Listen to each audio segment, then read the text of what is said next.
Hi everybody, welcome back to my channel. This is Jocelyn Lovely Tarot. So good to see you guys here today. Today's reading is going to be for my beautiful Virgos. If you guys resonate with the video, like, share, and subscribe. If you want some personal readings, hit me up at jocelynlovely84@gmail. All my information is going to be right there, down there below, okay? Alright y'all, excuse the sweatiness. I wanted to do like some beachy vibes and it's so hot out. We made it, okay? We made it through today. I was still able to channel. Always for you guys. For Virgos, I'm using the Black Moon Astrology cards. I only pulled four cards out because there was so much in this reading. I got the World, right? So this is the World here. This reminds me of timing, new world, new age, very Aquarian energy. New age with the second house owning, but it says that the wording here is, what was the name? Acceptus Novus Ordo Seclorum, meaning a new order of the ages is born, right? Because that's what it's saying here, down here. You can't see it. But again, new age, the new age, right? As we're all transitioning into this new age, which takes a very long time, right? I feel like you're so eager, right? At the stage that you're at right now, you're so eager to come into this new age, new thinking, but that also requires a lot of change, right? It also requires you to reinvent yourself, or it requires you to really focus on how you see yourself in the world, how others see you in the world, how you want to be perceived by the world. Who do you want to be? What do you want to change? Who do you want to serve? Right? And I mean serve like service word, not, right? So it's funny because with the next two cards, you get Mercury retrograde, reinvention, and first house, the body. You know what I see here with Mercury? You know how Mercury really rules Gemini? I'm getting the twins here. This is you taking a step back and really realizing how you're being perceived in the world. So this has to do with your evil, I hate calling it the evil twin, but it's kind of funny to say it. It's like your shadow, like the other side of you that's mischievous, likes to play, likes to go out there, right? Likes to discover, very adaptable, very quick-witted. The talents, this is your talent right here, right? You could also call it the ego, first house, the body, right? It's this showy off character. It's who you are. This is a part of you, whether you accept it or not. And I feel like at this stage, right, transitioning into this new world, some part of you is going to have to make room for this big part of you, this version of you that likes to take over, this version of you that is very, I don't want to say egocentric, I just want to say it's just so out there. It's so vibrant, right? With Gemini energy, right? They're just so likable. They're very communicative, outspoken, right?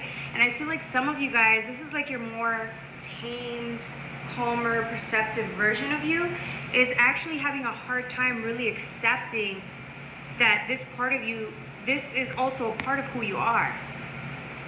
It's like this is the week or the months coming in where you're going to have to accept yourself as you are whole, right? Because you can't have one without the other. You need both. But I feel like sometimes the part of you that's very perceptive and it's very just stays quiet, right? Because you're so perceptive. There's a part of you that I feel is embarrassed.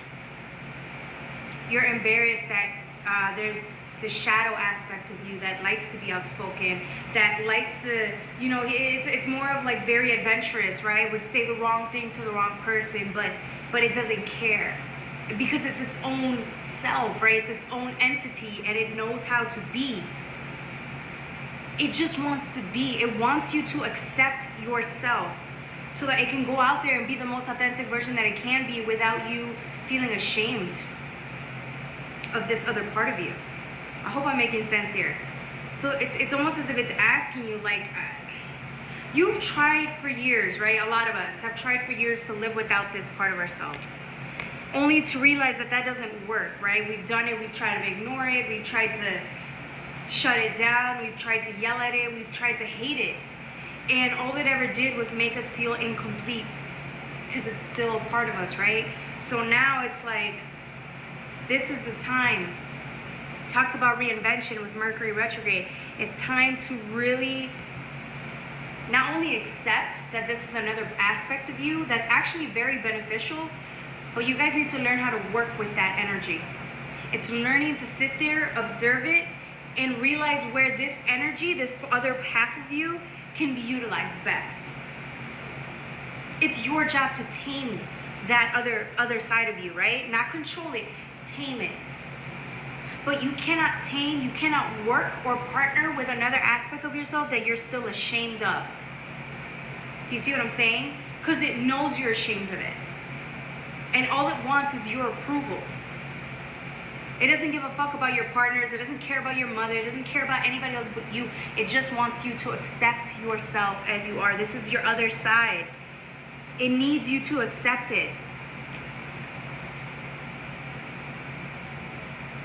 You're going to have to figure out a way to come to terms with that. That you still judge yourself for not being quote unquote perfect or, how society needs you to be. You're not that. This aspect of you isn't. The other part of you, yeah, the face that you show the world that's calm and tame and very professional, that's great. But there's this other aspect of you that it cannot live like that. You feel dead inside.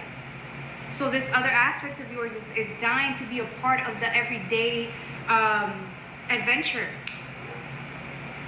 Whether that's work, whether that's grocery shopping, it doesn't care. It wants to be a part of you. It needs to. So again, learn to find ways to work with this other aspect of yourself and nurture it. Right? At the end of the day, your shadow, your ego, whatever this other side of you is, it only cares about what you think of it, right? And so as long as you keep judging it, it's going to feel inferior.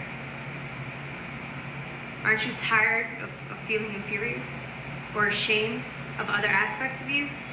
For some of you guys, the reason why, if this has to do with children or family members that you feel very ashamed of or like they don't represent you well, I feel like this all stems again from you. I feel like the minute you start acknowledging those other aspects of you and start being, start being understanding of them or forgiving of them or non-critical of them, you're going to be like that towards everybody else. So whenever you see somebody else with their own aspects, their dark aspects that they show off and they're proud of, it kind of hurts you because you're not able to do that with yours yet. Ooh, yeah. But you're working on it. You're working on it. You know how kids are? They don't care. They're obnoxious. They say what they want. They feel how they feel. And they don't judge themselves. They only start to judge themselves when you guys start conditioning the children to do that. You can't do that. You can't be perceived like that. Like that's when the kid starts feeling pressure, right? And it starts conforming to societal standards. This is you doing the opposite. Okay, so if you grew up thinking that your other aspects are not acceptable, you're gonna have to change that. And it's gonna be the hardest assignment you've had in this lifetime, probably, but you got a long way to go. All right, my beautiful Virgos, that's all I have for you guys. I love you. Bye.